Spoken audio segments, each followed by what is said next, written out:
It's not. Welcome to the maze.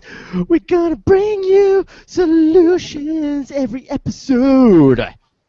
That was pretty good. Did some pretty good Gregging it up there. I didn't know what to expect when you were going to be this episode's Greg, but that was pretty good. Welcome to Mazecast episode 18. We're going to be discussing Room 43 this week. I think it's probably going to be a shorter episode. There's not a lot known about Room 43, but I say that a lot of times, and then I end up droning on about something for a long time. We've got Ben Heaton back on the show, who I don't think has been for, God, I don't know how many episodes.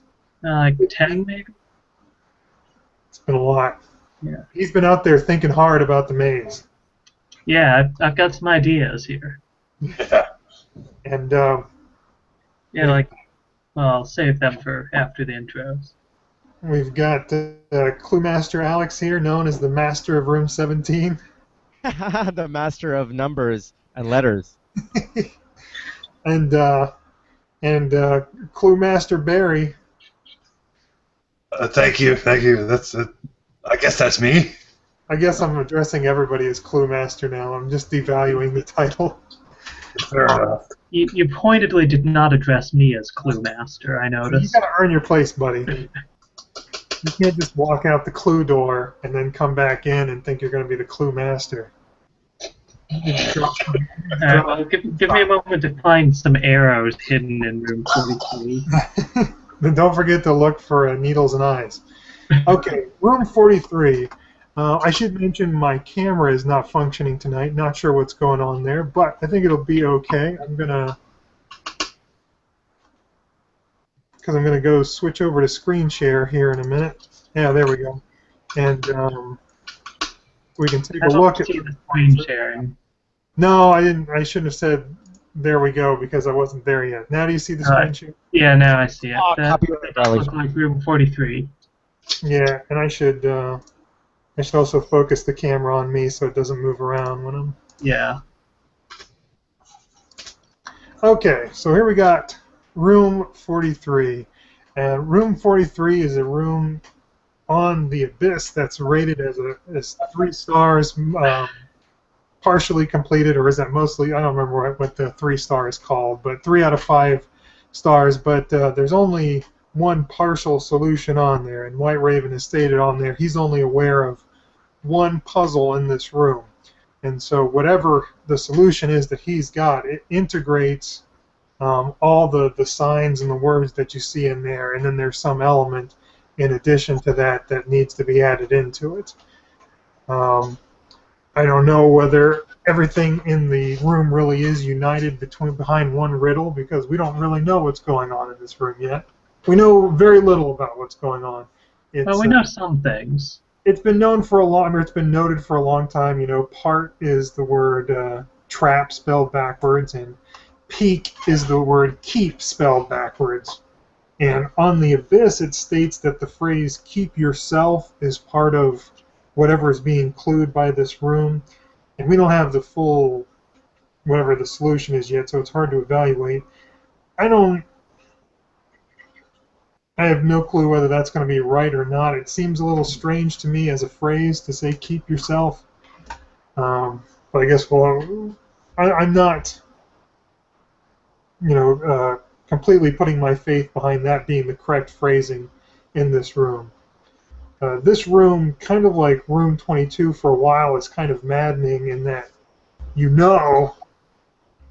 that there's, what the clues are because there are words just written on shit, and so there's a word puzzle there, but you can't solve it. It's not like room 4, say, where there's a mess of objects and you have no clue what you should be looking at or where you should be going. Here, it's like it's handed right to us, and we're still not sure what to do with it. But, well, I think I know why that is. Why is that? Well, if you notice, the words your and self are written on urns. You have to earn it yourself. That's not going to get you any Clue Master credit, Ben. Well, he does bring up an interesting point about the your on it, because in room 17, the whole damn room is focused around your. I think the yourself, you have to earn it yourself on the urns is uh, that's incredible. All I right, didn't I didn't have that in my quiver. I didn't either. I'm not sure those are urns though either. I don't think Well, urns. they're not amphorae, are they? They should be. They have Else. their handles, but they're it's kind of loose with how they define different kinds of vessels in the book. But an Mostly urn, clay pots. yeah, I think pots is probably the most likely. And pots spelled backwards is stop. Which I think, honestly, is part of it. I think that's part of the solution, but I don't want to get ahead of myself here. The first thing I wanted to talk about here is just what exactly clues in the trap mean. Because we've got rooms in the trap that seem to do nothing more than tell you that you're in a trap. You've got in room. No escape. Yeah, right. You've got the sea ape nose, no escape, and or is that and you've Yeah, the got foundations of the maze. You've got the glyphs on the wall, and 4 of them spell trap. right, and you've got the red herring warning in 22, whatever that means. Stop Um, signs. but then it also seems like there are directional clues in the trap as well, even though there's no way to get out and there's really nothing good for you to do. It seems like in room 11 that you're being urged away from room 24 and into room 40. It seems like in room 40 you're being pointed towards room 38. 38, I don't think we have any solid directional clues yet, unless, well, it's suggested on the Abyss that the broken key and the break in the room is a suggestion not to cross that break in the room. I don't know how solid that is.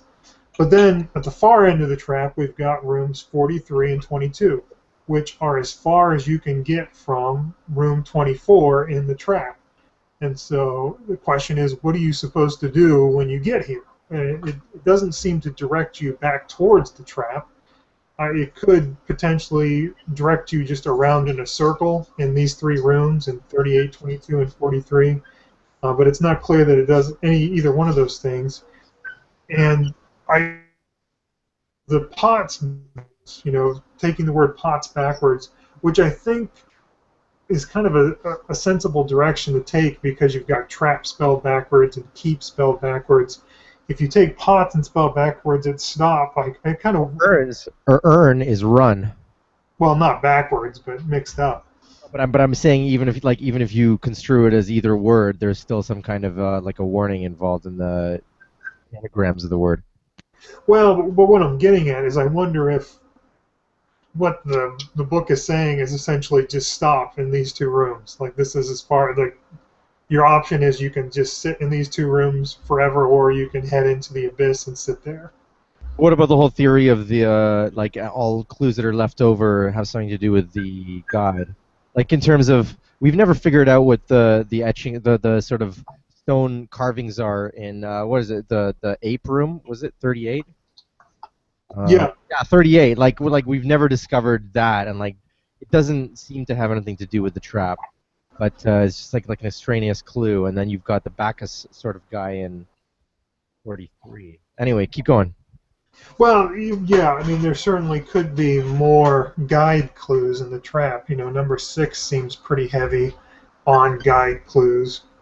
And we don't know who the guide is, or we haven't figured that out. So that's certainly a possibility as well.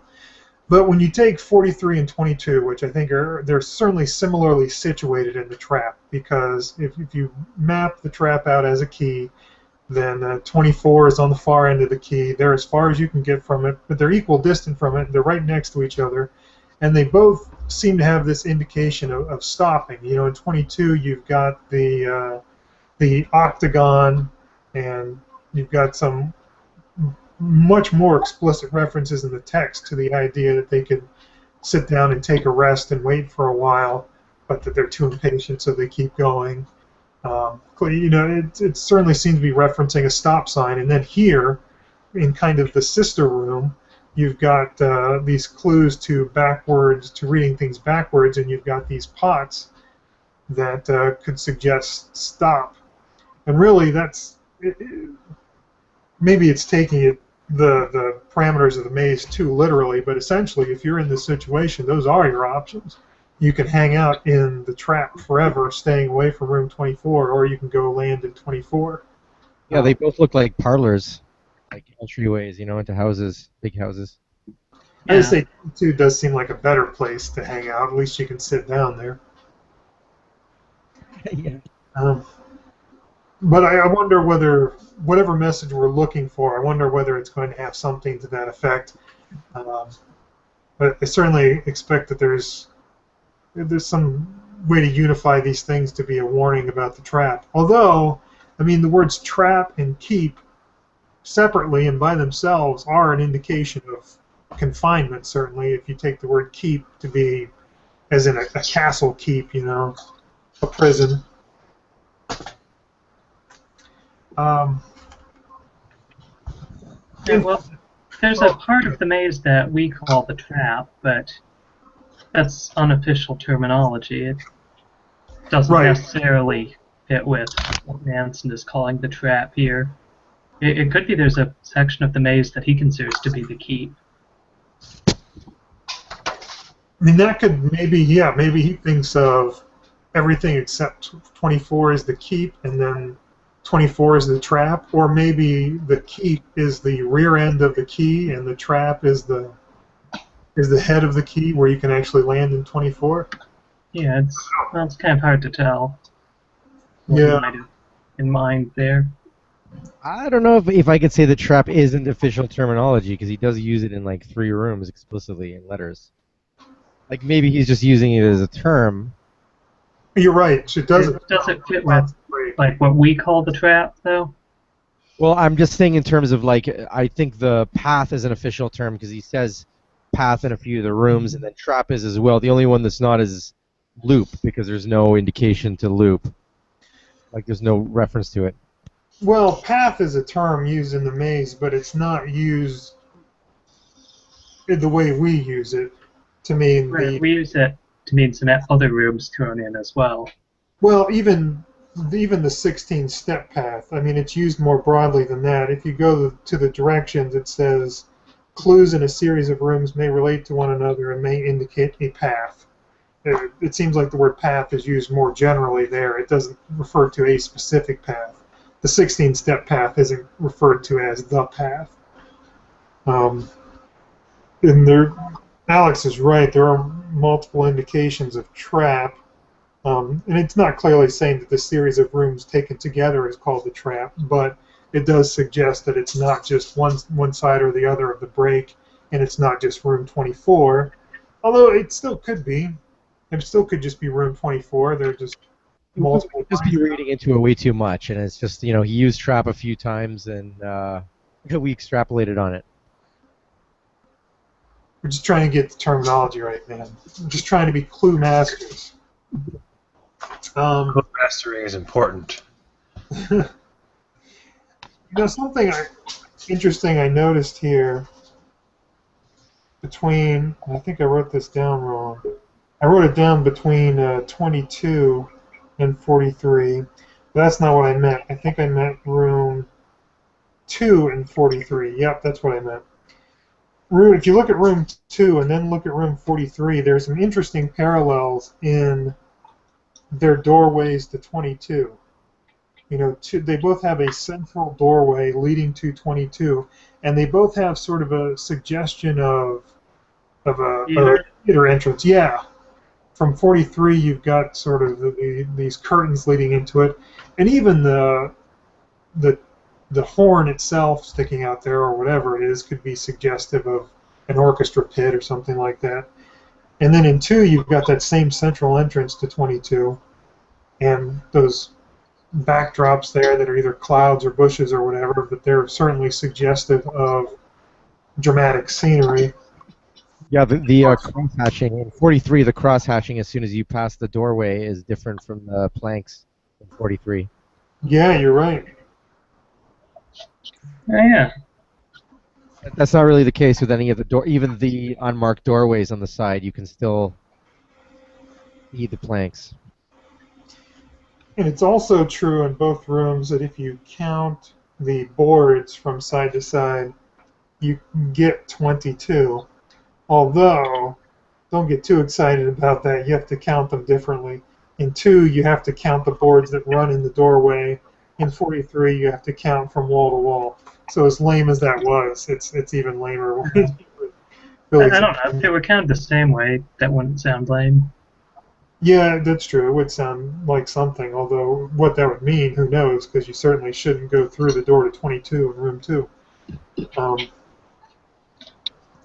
That's more of a room 22 observation than a room 43 observation, but I noticed it while I was looking at stuff in this room that there was there.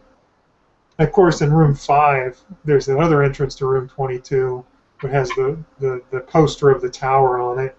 And we've talked about that before in terms of real versus fake and the tower being fake. But we didn't really connect that at the time with 22 being associated with fakeness or sort of a, I guess, theater or whatever, a play. Well, I will say this though. In 43, the sort of bell-shaped object in 22 does remind me of the one in 41 at a different angle. And Yeah. in both those directions, like in 22, you're already in the trap, whatever. It's leading you astray. But it also seems that if you've been here before, maybe in a previous life, in a previous spawn or whatever, before you start again, you might have seen that before, and you're like, oh my God, that horn shape is bad. I shouldn't go there. Yeah, it's certainly. I think it's hard not to be struck by the similarity of those two horns or bells. I tend to think of them as horns, but that could be. I do too, though. I have heard a good theory that hinges on it being a bell. Yeah, we'll get to there. Oh. I move very slowly through my list of observations from myself and other people. Most of the time. But yeah, it does seem like that's a pretty heavy similarity to room 41, and again, in room 41, it's the middle door, and it's a bad door to take from 41. But we don't really know why these bells and or horns are, if they are, in what way they're indicating that these are bad rooms to take.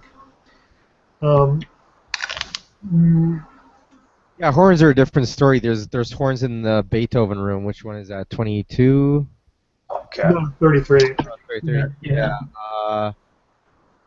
Yeah. No. There's horns in other rooms. Yeah, it's room 33, Yeah, there's the a horn. age Beethoven was when he wrote the Ninth Symphony. 3 is not the correct room. It's 17. What kind of horn are you talking about? What Like is- bullhorn and There's a horn in the doorway to 3. I'm just saying, where else are there links to, like interlinks between rooms? oh, sure. Well, the horn in 33. Various instruments throughout. Beethoven wrote his Ninth Symphony on a French horn? I actually put that as Famous a horn. from Clockwork great. Orange. That's how he went deaf. Yeah, me too. Well, Okay. he did a great job. Let's go ahead and go to the Bell solution, and this came to us from anchor person Smith on the Abyss, and it really is an ingenious reading of it. If the message fit better with the room or with the tone of the book in general, I think I would be sold on it. The only reason I don't like it is because I don't think it makes any sense. But what he said Let's was, get to the solution before you start criticizing it. I like to move the other direction. I like to give my opinion before people know what I'm talking about. But here's, I read it. Yeah, it's Here in the one. you've got peak here, which is keep backwards. You've got yourself, and in the middle you've got the bell through the door where you'd be leaving. And so the way that's read as is keep bell leaving in yourself. The bell Yeah, you're leaving is in between your and self, so it's bell leaving in yourself, and you've got keep believing in yourself. Yeah, it's a message of encouragement. I was very Hold on that, like back when you first said that. I was disappointed when I read that because I was like, you know what, I haven't really studied this room, and here I already know the solution, and I'm already quite moved by it, and my interpretation of it is very precise to kind of what I was thinking in my head already, which was yourself apart. But keep believing in yourself is almost as it might be as good or better. But yeah, that's all I got. As far as you carry. Yeah. That interests me. I don't know how to completely to read that or what it would mean, but you do have the part over there, and you have yourself apart. Yourself apart. I don't know. I can't do anything with that, but I think that's interesting. And you do have people holding it up, theoretically. Presumably their hands holding up those signs too. It's got to mean something. That's true. People haven't really suggested much about those people in the room. Yeah, they haven't acknowledged the fact that there's some people with. Yeah, everybody focuses on the signs. Yeah. Yeah, that's an interesting point. We're doing the spookiest rooms, sort of, in October for Mazecast, and I picked this one, and I didn't even really talk about it. It's purely an aesthetic thing, at least. It was a satyr, right? It's the satyr who tries to lure girls into the woods. Yeah. So scared. There's nothing sexier than a half goat. But what I think is spooky about this room is those hands reaching in. We can't see who the people are. I think that's creepier than the devil face in the middle or anything like that. And even the horn, too, a little bit, because the horn's not just sitting on the ground like in 41. It definitely looks like someone's holding it. The idea that there are these people sort of out of reach, just reaching in and giving you these warnings, I think is kind of creepy. But got the devil in there as well. So just keep believing in yourself. I think that was, again, I think it's a good interpretation of this in terms of, I don't know, general puzzliness or rebuses or whatever. But I can't imagine I just can't think of any purpose for that message to be put in the book. Or this, at least in this room. The only criticism I can say about it is that you could extrapolate that as saying, "Oh, keep believing in yourself. This is not a trap. Like this is a way. There's still a way out." Right, and there's not. Right. That we know of. And there's not. I think my main criticism of it is that in order to clue that thing as a bell and not a horn, you really should have put one of those things in the middle that make the noise. A clapper? Yeah, a clapper. If you'd done that, it would be very clear that it's a bell and not a horn. As it is, it looks very much like how he draws horns. Although Anchor Person Smith did mention that part of a horn is referred to as the bell, regardless, which I wasn't aware of. Apparently, if you've got a trombone, the end part of it is the bell of the instrument. I don't know that I actually looked that up to fact check him, but I'm just taking him at his word on that one. Yeah, I'll trust that. The devil in the middle. Couple things that don't make their way to solutions yet, but I think are interesting. Number one, that's another word that could be a word when spelled backwards. Devil could be. Number two, it strikes me as a potential tarot card reference, although I can't find any tarot cards that are too close to this. But on the tarot card, the devil, it's generally the devil and then with two people with him. Often a man and a woman, which I don't know if they're supposed to be Adam and Eve or what the deal is supposed to be. Now, these figures that are on here, they're not. It's hard to make out details, but for some reason they look to me to be a man and a woman. Do they look like that to anyone else? Man on the right. No. They Woman look on the like left. catamites. What's that out? They look like catamites. I'm not going to explain what that is on air, but you can look that up later on. They look like basically the whole theme with Bacchus and the young boys, that kind of stuff. I don't think they have a sex, is what I'm saying. They're just amorphous. Why are you bringing Bacchus into this? I just think it's a very Bacchian theme, like the guy with the either a satyr or Bacchus or something like that. I don't know. And even if it's not Bacchus, it's still that whole Greek theme with the sort of amorphous figures holding stuff up. You're talking about Under Room 22? Yeah. What? What is what is them holding stuff up? How does that relate to? Does that relate to part of it? Because I got no explanation for why they're holding on to these sticks or levers or whatever it is that seems to be holding it up. Is that related in some way to something? No. I was Otherwise, they fall off. I was thinking of something completely different. I was looking at the pedals over the unmarked doors, and I just noticed that with the words keep yourself apart, you can actually spell the word pedal. That's nothing, obviously, but I'm just daydreaming here, and I don't know. I'm just thinking aloud, I guess. Well, they're holding up a curtain at least. I think is that a curtain? Looks like better of a yeah. I think those rods might be controlling the They curtain. might be pulling the curtains. I'm not really sure. To tell you the truth, I mean, that's interesting you bring up. I'm not even totally sure that those are horns coming out of the face's head. I mean, they seem to be part of. I'm just saying it doesn't look like the devil or a devil because devils have been represented differently in this book. Like they have the full goatee, they don't have a long beard, and there's more Greek mythology in this book than Christian, in my opinion. So it to me it looks either like a satyr or Bacchus, like one of the two, or some kind of like wood god or like fairy or druid kind of thing. But do you see those as horns coming out of the top of the head? Oh, yeah, for sure. Well, see, I think so too. Although they also seem to just sort of be like bolts or part of the 22 sign that's attached on top of it. So it was hard for me to tell. It's certainly a sinister-looking character there, eh? Yeah, I definitely read those as horns.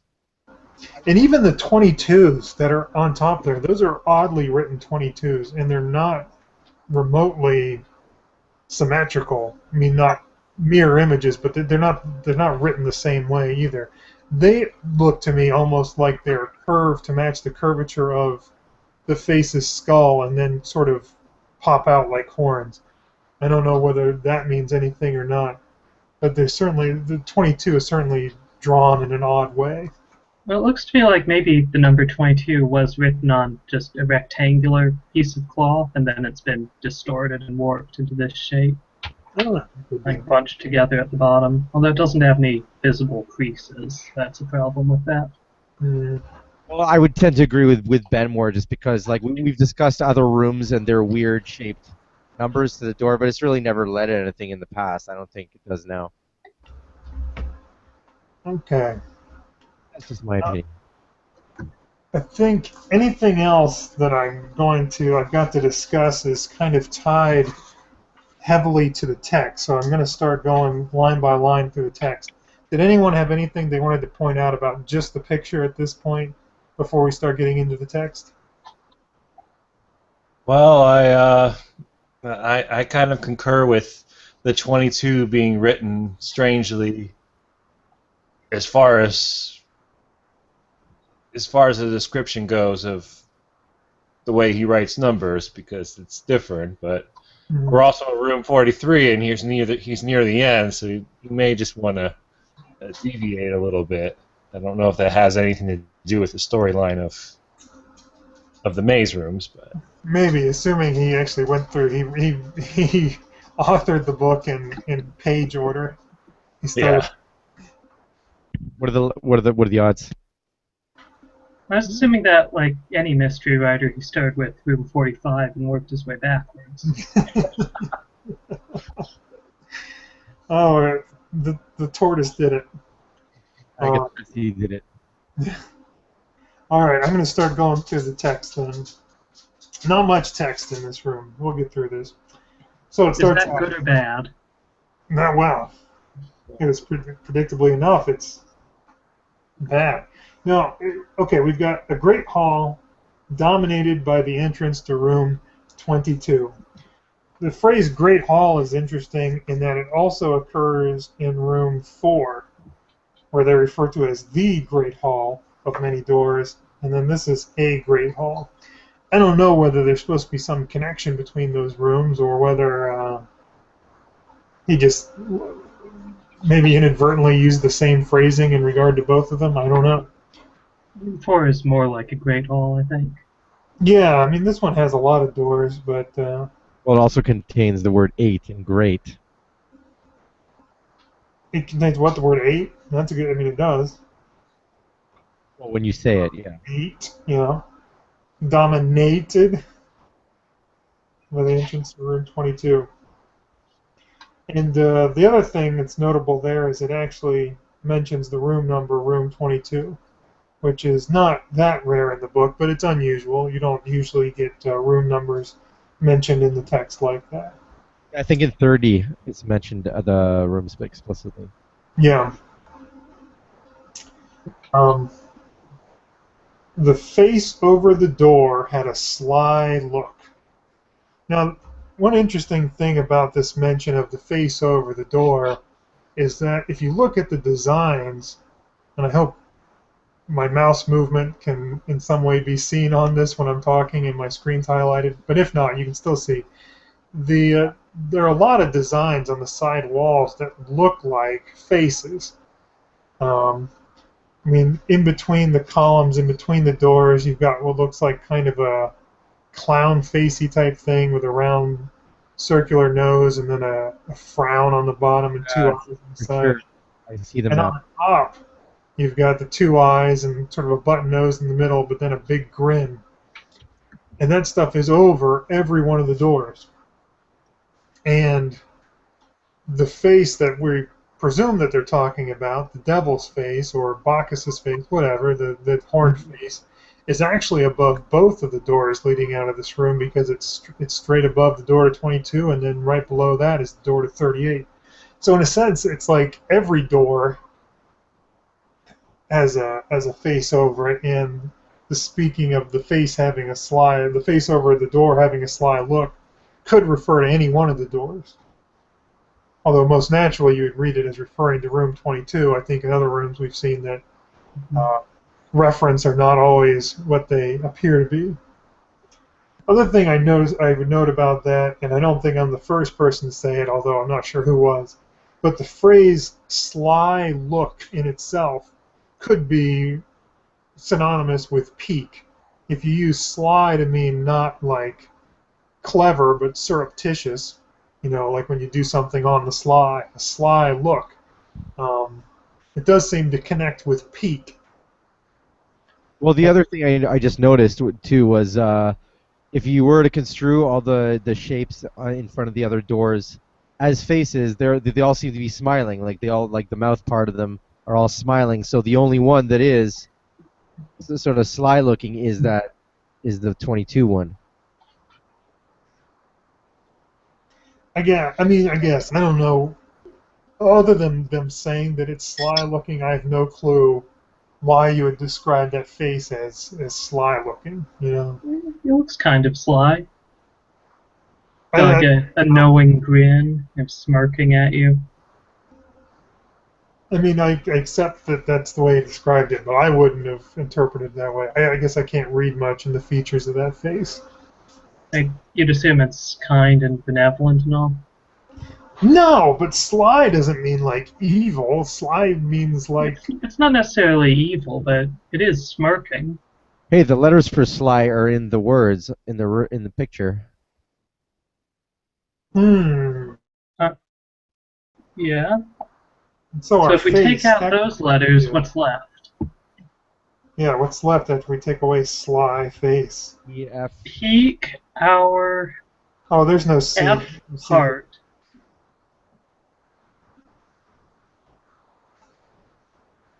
So if we take away sly, we No, this have is going to take Your becomes further hour. investigation. so 4 E's. E is 5, so that would take you to 20, and then you just arbitrarily pick some other two for some reason, and then we got 22. Boom. Another mystery unhidden. Next line. Is it good or bad to have only two choices? They wanted to know. The phrase only two choices, I kind of want to connect to the door to 22. I mean, as a choice that has only twos, you know. Yeah, it has only twos. Right, right. That's what I mean. See? Have only two choice is maybe I don't know how you would hyphenate it, but in other words, a choice that's only twos. Is it good to have an only two choice? Is it good to have only two choices? Is it good or bad? I want to connect that to room 22 somehow. Well, Oh, hey, you could connect that to that sentence. These people just didn't know how to phrase a meaningful question. yeah, I mean, I guess that That's maybe. the question that's in the text.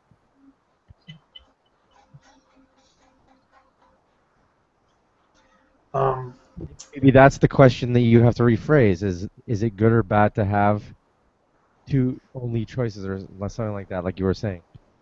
yeah, although then the response is it was predictably enough neither good nor bad. So it's hard to know what the difference is, how you do rephrase it. The interesting thing, I mean, the door to 22 is neither good nor bad. It puts you in exactly the same situation you're in this room again. They are situated essentially identically in the main. So if you do interpret that line as referring to room 22, then the response is correct. The only two choice isn't either good nor bad. And I guess the meaningful question they need to ask is more, is their situation good or bad? And it's bad. Yeah. These people just don't know how to phrase a meaningful question. See, that leads me to believe that we need to take these words and things in the room and phrase a question out of them. But I don't really see anything in here that's going to make a question word. But doesn't it seem like that line in there is really leaning heavily on the idea that we should be trying to phrase a meaningful question in here? But Alex is right. It could just refer back to the question itself that we should be trying to rephrase it. Yeah, I mean, I think it's a sort of red herring that he superficially you're thinking that okay, I got to look at the picture for the answer to this, but it's actually the previous sentence, which is a question. Mm-hmm. And then we've got, you have to be very particular in this house. It's my knowledge. Armed. Yeah, to my knowledge, Dave Gentile was the first person to point that out, at least publicly. It could be wrong, but yeah, that's the part in the picture, the word part, and then the word particular, which again it seems a little like it's shoehorned in there, like that was not a particularly meaningful phrase to put in the text. It seems like it was put there for so that word could occur. So we've got this connection there between particular and part, but what does that do for us? Like, what does it matter? Is it just drawing our attention to the sign? That seems kind of superfluous. I think the hand is drawing us to the sign, but yeah, makes sense. Well, that hand that's holding the part sign is strange too. It really looks like that middle finger is pointing down a little bit.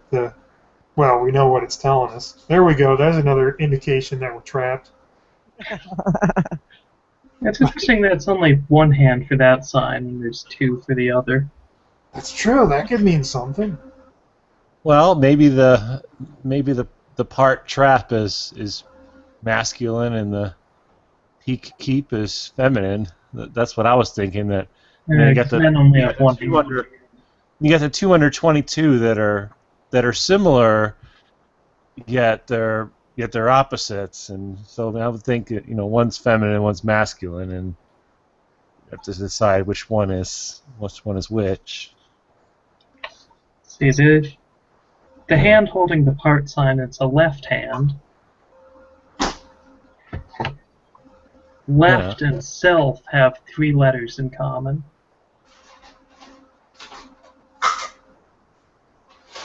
I think it's pretty clear where this is going.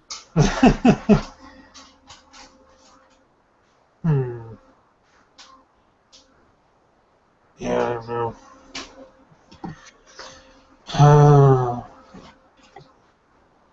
4 fingers. How many fingers do we see on the other 2 hands?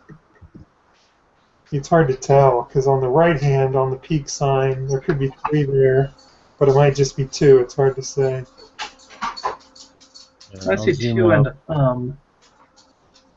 Well, on the left hand, you see 2 and a thumb. On the right hand, you think that's 3 fingers or 2? Oh, the person's right, not my right. I see. Yeah. Yeah, I'm gonna count that as 2. I think it's too hard to tell, and if we were meant to tell, it would be clear. It'd be easier for us to tell.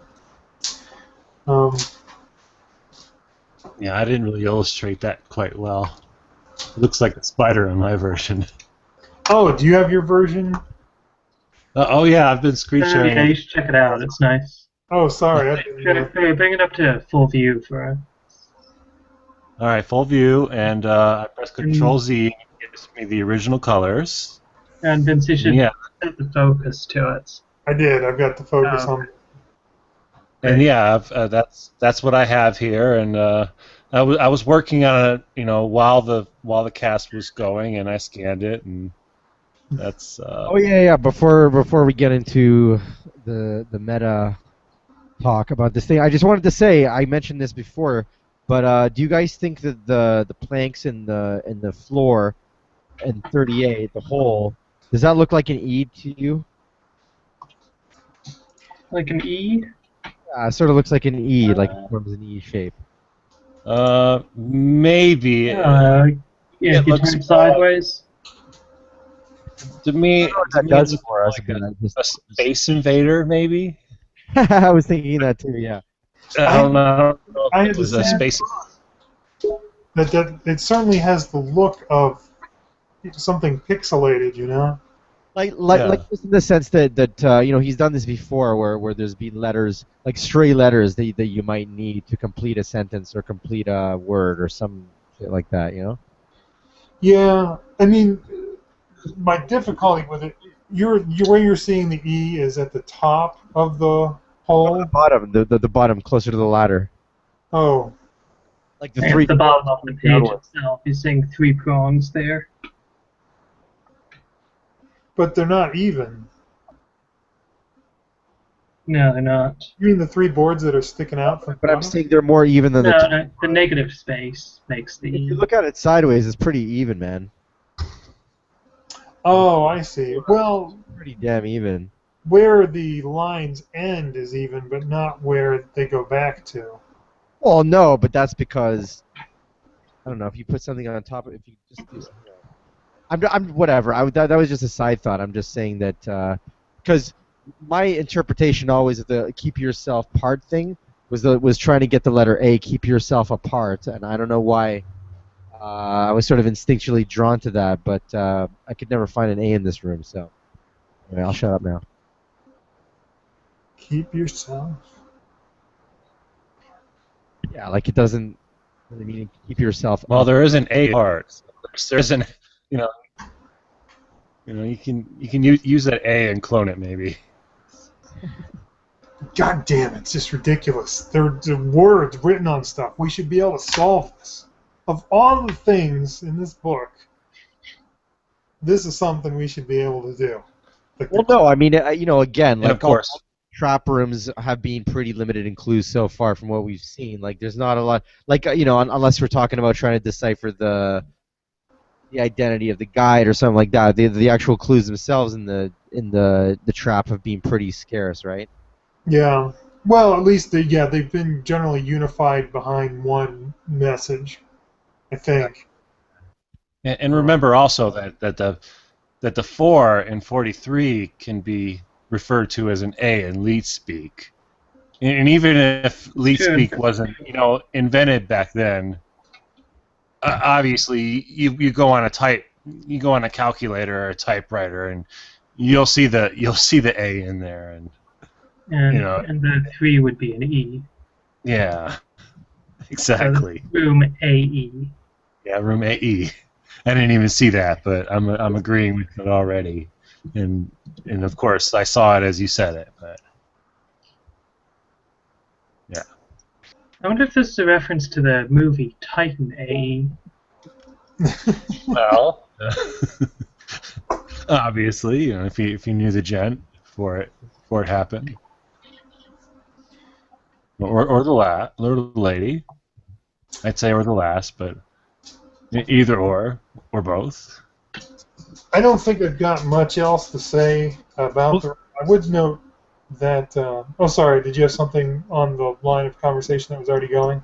No, I just had a question. What do you guys think of what do you think those things are above the unmarked doors? They look like petals or like a sun with the rays coming out of them or something.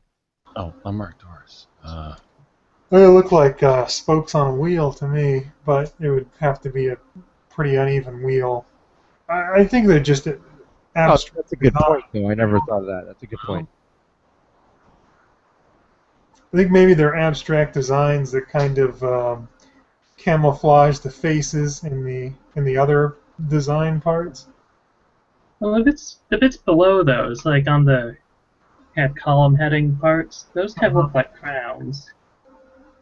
Yeah, Wouldn't you agree? I agree with you there. It also looks like film. That sort of the pattern above the door that traverses they either look like train tracks, a ladder, or film. You know what I mean? Yeah. Like the ones Yeah. with the squares in them. Like I always thought there was some unifying theme between all the ladders in the maze, because there's a lot of ladders and there's a lot of that same pattern of the ladder shape or tracks, like train tracks or something. hmm Anyway, yeah, I got nothing else. Well, oh, sorry, go ahead. no, sorry. Yeah, I was gonna say it does look like you've got some sort of a crown or maybe film or an explosion, like it looks like sort of like a hotel resort, like you're kind of invited to go under that curtain, but that's where I'm at. That's all. What about the Hotel California. what about the 22 sign itself? Do you think that's like a crown on that dude's head? Oh, I accidentally exited out of the picture that I drew. There. The actual 22 being a crown. Well, not the numbers, but the sign that it's on. Yeah. There's a gap between the bottom of it and the guy's head. Uh-huh. I mean, It's a weird shape, though. What is it? it's not literally a crown, but it could be made to kind of suggest a crown. You might just be going for like a cool mustache or something, or a beard.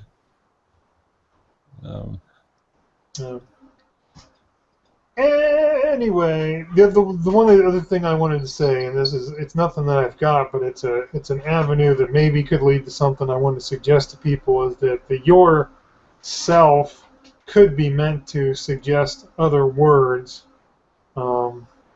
like they could be synonymous with something that we're supposed to fill in there. I've tried thinking of other words that would mean self, like ego or soul or whatever. I haven't been able to do anything there, but it may be that yourself. What's that? Keep believing in thy ego. All right, now we'll call you Clue Master Heaton. Now I don't want the title. I don't know if anybody really wants it, but it sort of just gets self-adopted. I'm the only one who bestowed it upon himself, and that was accidentally. Everyone else has gotten it from other people. Yeah, I never. It was after my dreadful episode, and it was White Raven who gave it to me, and I was so distraught by the fact. Oh, did he call you a Clue Master? He called me a clue master, and then he was like, "Check out these rooms to see why he's a clue master." I'm like, I didn't even note that. Congratulations. I didn't even note that he used the phrase. yeah, he was like backing me up and stuff. I'm like, okay, thanks, bro. Because before that, I think it was before that. It had to have been. Yeah, because before you did the episode, I made the statement that if you 5-starred the room, we were going to have to call you. Yes, yeah, he was using it from you, yeah. And boy, did I ever 5-star that room. You know what? You're real negative on yourself about that. You made a simple mistake. Anyone could do it. But you know what? Shortly after you did that episode, the room was 5-star.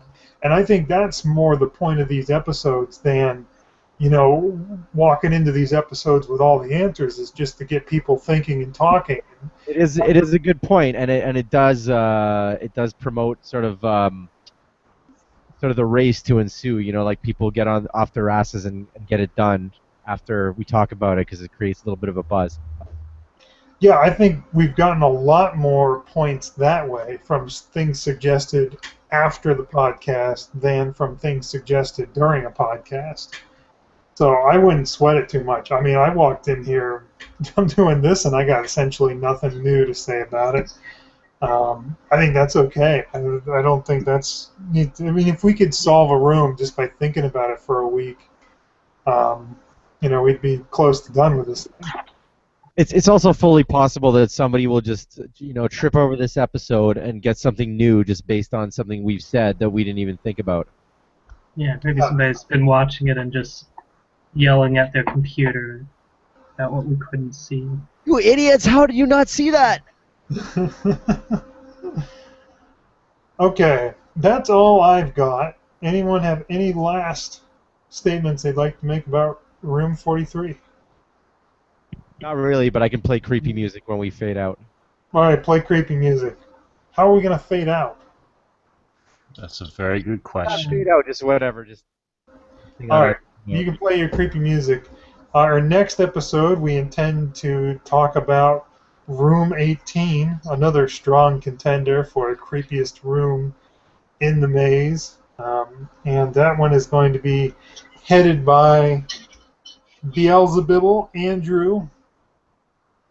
So if you've got any thoughts on Room 18 that you'd like to share and have mentioned on the episode, feel free to share them with us. And we will talk to you then. Goodbye, everybody. Happy mazing. Alex, did you want to say goodnight, gentle viewers? Good night, gentle viewers. All right, we're out of here.